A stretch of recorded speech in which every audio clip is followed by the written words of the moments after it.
All right, kiddos, we're in our last week. You guys have been doing a fantastic job considering the circumstances. So we just got 40 lines to do today. It's not too bad. Let's jump right in and see what we think. And please send me your thoughts so that we can have a discussion going. So, Anchises is speaking. He's speaking to his son Aeneas. They're in the underworld. And he's just talked about Augustus, and he's giving a little encouragement here. He's saying, and do we doubt still to extend virtue by deeds? So, in other words, Aeneas, after all that you have seen, do you hesitate? That's a better translation than doubt. Do we hesitate still to extend virtue by deeds? In other words, are you fearful what lies ahead of you? Or does fear prohibit you to stand fast, consistera, on Ausonian land? Ausonia is the word for Italy quite often in the Aeneid. So, are you afraid for what's ahead of you? Are you afraid to stay here and stand your ground and fight and consolidate power? Don't you see Augustus? Don't you see what Rome is going to become? And it's really interesting that Virgil, with his great poetic power, you see, he doesn't stick this at the end of his list. What he does is, right after talking about Augustus, he throws in this exhortation. And then he gets back to his list. So a lesser poet might have just gone through the whole list and then stuck it at the end, but not so Virgil. He puts it in at this powerful moment, and it's Dubitamus. It's it's Anchises sharing the emotion with his son. Are we going to hesitate now, still, to extend virtue by deeds? Or is fear going to prohibit us from standing firm on Ausonian land? Who is that one over there, marked by the branches of an olive, bearing sacred things? I know the hairs and the hoary whiskers.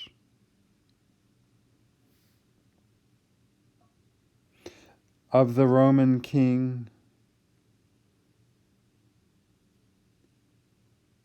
who will found the early city on laws,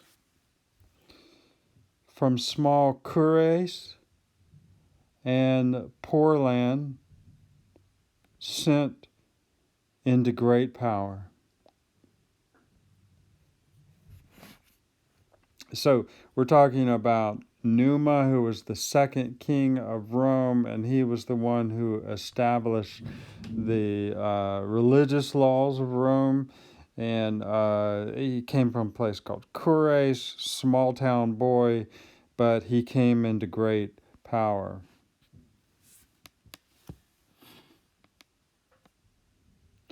To him next will come one who will break the leisures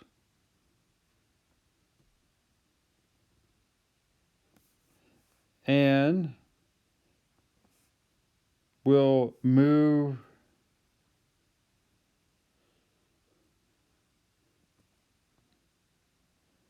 the sluggish men of the country into arms. Tullus. Next will come Tullus, who will break the leisure and the sluggish men of the country into arms, and battle lines now unaccustomed to triumphs.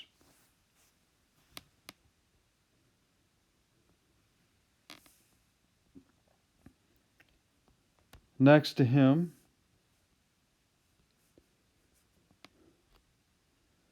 follows the rather boastful Ancus, now already excessively Nimium, now also already excessively rejoicing in his popularity, in popular airs. You see also the Tarquinian kings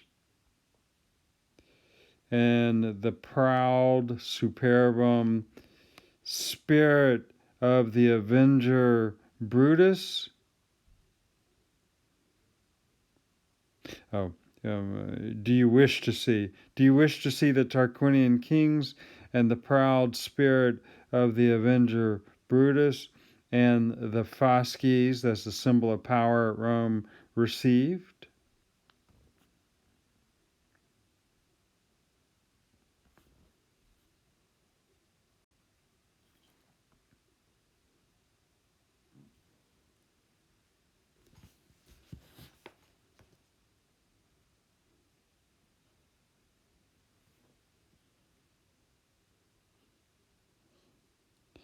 He first will receive the power,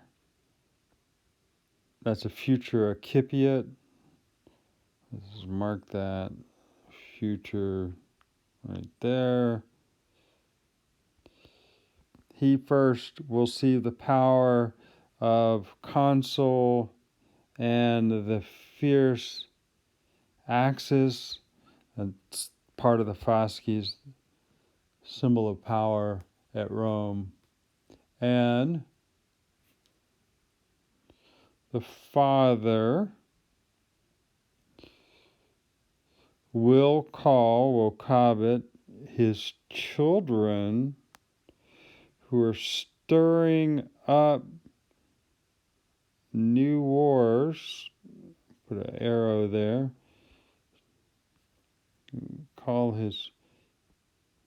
Get this thing to work here. Will call his children who are moving or causing new wars, he will call them to punishment for the sake of liberty. So, in other words, Brutus, this is not the Brutus who assassinated Julius Caesar, but it's a Brutus who overthrew the last of the kings at Rome. So he overthrows the king, he becomes one of the first consuls, but then his children try to create a revolution and bring back the kings, and so his father brings them to judgment, to punishment, unhappy.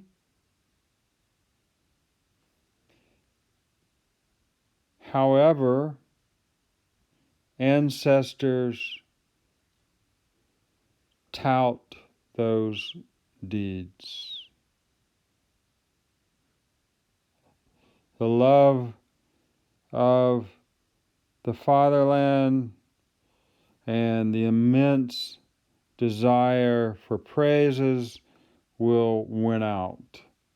In other words, this line right here is referring back to Brutus. This is what motivated him, and it's kind of sad.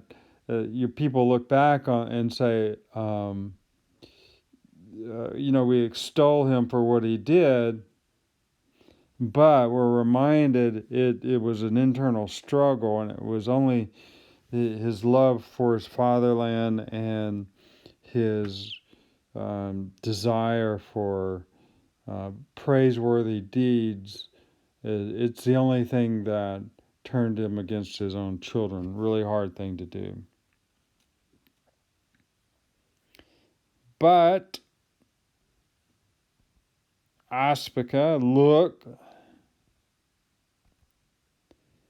Now, you see, we focused in on Brutus and we had some details about him, but Virgil's not going to go through every one and give details.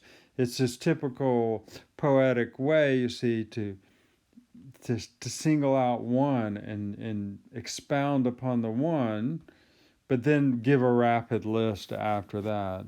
But look at the Decii, the Drusi over there, and Torquatus, fierce with the axe, and Camillus, bringing back the standards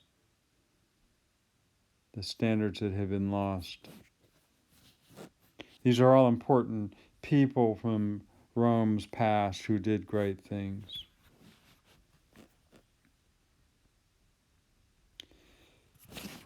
Do you see, moreover,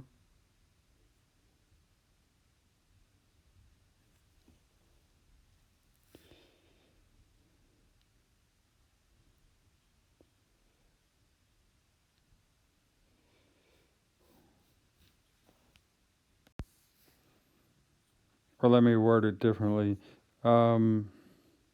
those souls which, remember, they're looking at souls, they're not looking at real people yet. Those souls which you see, indirect speech, you see that they gleam in equal arms.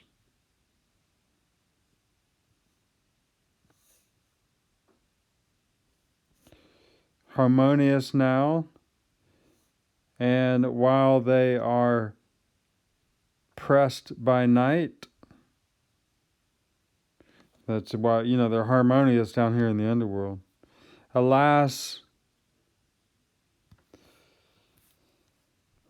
how much war among themselves.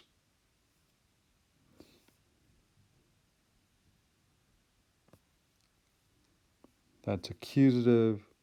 So we have a verb coming. How much war among themselves if they attain the lights of life.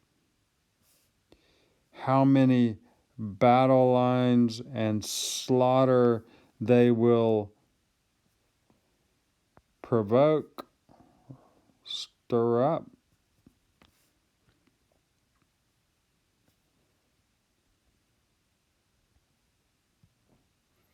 The son-in-law descending from the Alpine crags and the Monaco citadel.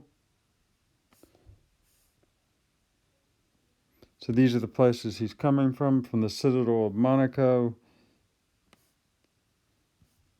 Monaco is in the genitive.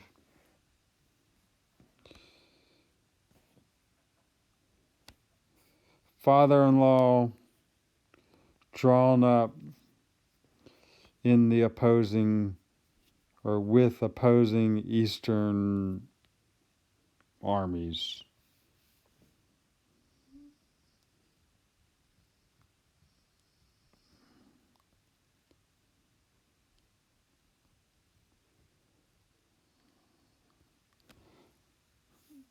Agminibus is understood here. Okay, so it's the next exclamation, just going back to 826. Do you see, those, I did that again. But those spirits whom you see gleaming in equal arms, at peace or harmonious now, and while they are pressed by night, alas, how much war among themselves if they will attain the lights of life? How many battle lines and slaughter will they invoke? The son-in-law descending from the Alpine peaks and the citadel of Monaco, the father-in-law drawn up with opposing Eastern troops. Okay, as often the future perfect gets used in Latin, where we would just use a future, this right here.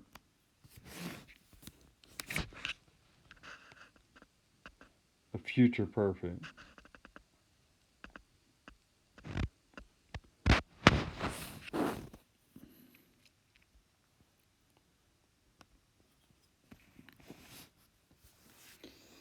All right. Nay, pueri, nay. So this is Anchises talking to his descendants. And who are we talking about here? We're talking about Caesar and Pompey, who caused a civil war in the 1st century BC. And so he's looking at them and suddenly burst out with this pathetic, no, children, no, don't, you see. And so the nay plus the imperative in poetry, remember, makes a negative imperative. Do not, children, do not accustom such great wars to your minds, nor turn strong men against the guts of the fatherland.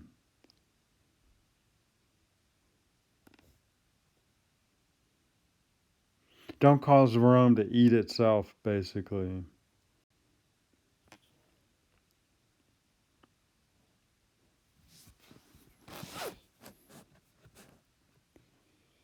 Now he turns to Caesar specifically. You, the first one, you be sparing, you who draw, that's the verb from duco, you who draw your lineage from Olympus, because Julius Caesar, you see, claimed to be a descendant of Aphrodite. Proyika, cast forth the weapons from your hand, my blood. That's, I underlined it, but it's direct address. It's a vocative.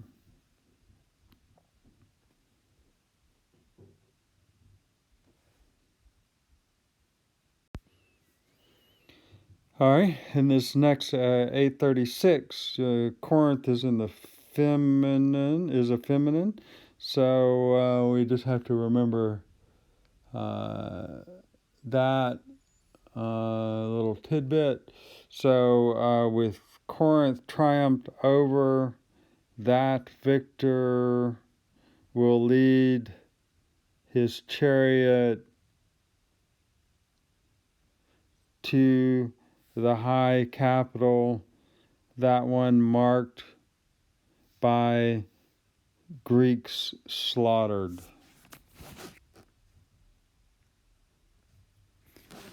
You get marked by things. He's marked by slaughtered Greeks.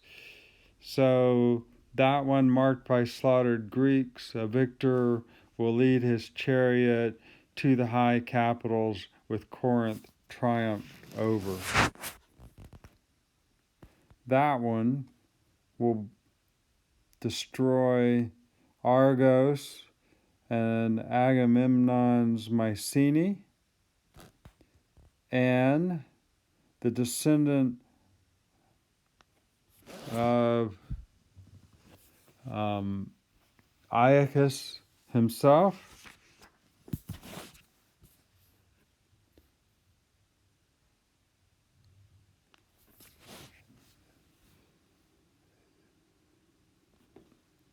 a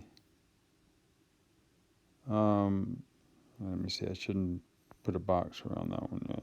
I'm just gonna erase that. That is a nominative descendant of powerful at arms Achilles.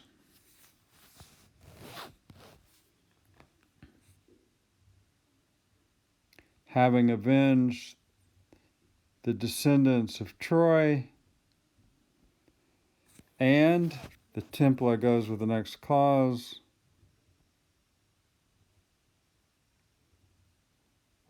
the temple of Minerva having been violated. This is a reference to the story of Cassandra. Cassandra at Troy was attacked and raped inside the temple of Athena or Minerva. So that's the outrage that is avenged. Who leaves you, great Cato, unmentioned, or you, Cassus, who, the offspring of Gracchus, or the twins, the two thunderbolts of war, the Scipios, the slaughter of Libya. So the Gracchi and their father were important political actors in about the 120s, 130s BC.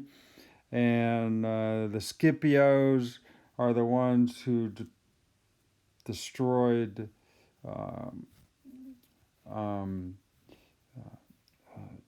the Carthaginians, and so they're the slaughter of Libya. That's what they're called.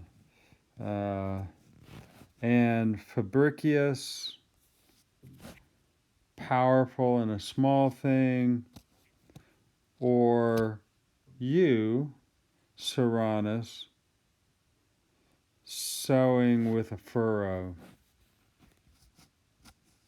Sowing in a furrow.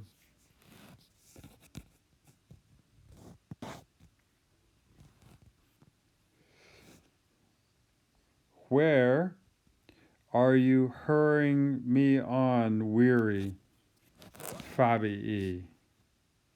So it's an interjection that Anchises makes. He's getting tired. He's been looking at all these people, and so he, makes an emotional statement to one of the people that he sees. Where are you hastening me, weary? Hastening on me, weary, Fabii. You are the Maximus, who alone restored the Republic to us by means of delaying. There is a gerund right there. You restored the Republic to us by means of delaying. All right. So there's a lot of historical stuff in there. We can't go over all of it, but if you know anything about Roman history, you know these are all important figures who did various things, and so it all makes sense if you know the history as the Romans, of course, reading this would have known. All right, so there it is. Send me your comments, and then we've got one more short passage after this.